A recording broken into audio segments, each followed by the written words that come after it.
السلام عليكم البنات، كي دايرين؟ لاباس عليكم؟ كنتمنى تكونوا في صحه جيده. اليوم كيف ما كتشوفوا غادي نشارك معكم الطريقه باش كنرقد بها الحامض البلدي. عندي هنايا قرعه اللي غادي نوضع فيها الحامض، وعندي الملح. هادو هما المكونات اللي غادي نحتاج باش نرقد الحامض. صافي كناخذ الحامض على هذا الشكل. كيف ما كتشوفوا انا راه غسلته مزيان، غسلته بالخل مزيان وعاودته. دابا غادي نوريكم الطريقه كيفاش.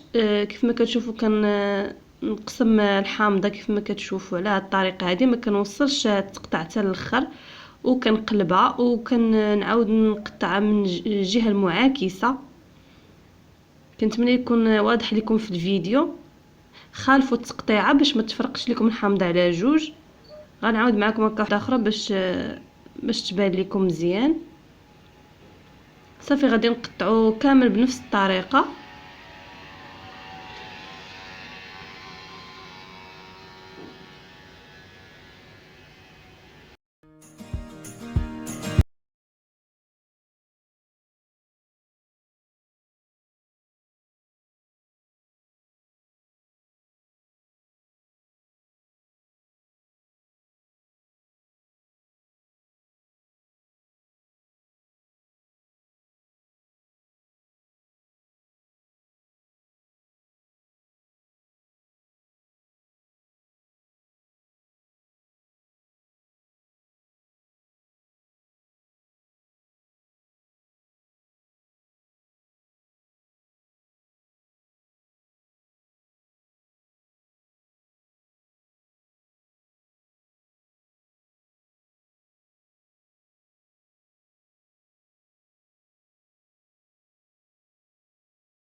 صافي كيف ما كتشوفوا من بعد ما قطعته كامل بنفس الطريقه، غير شقيته ماشي قطعته عفوا.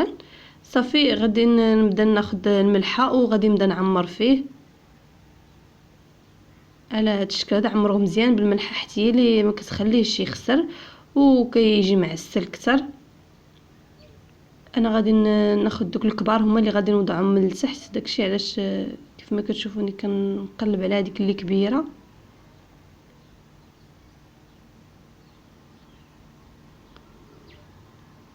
صافي وغادي نوضع في القرعه. هاد الطريقه هذه ما كنحتاجوا فيها لا ماء لا حتى شي حاجه. هذاك كنبقاو نوضعوا داك الحامض في القرعه وكنبقاو نضغطوا عليه حتى كيطلق داك الماء ديالو، هو اللي كيترقد فيه.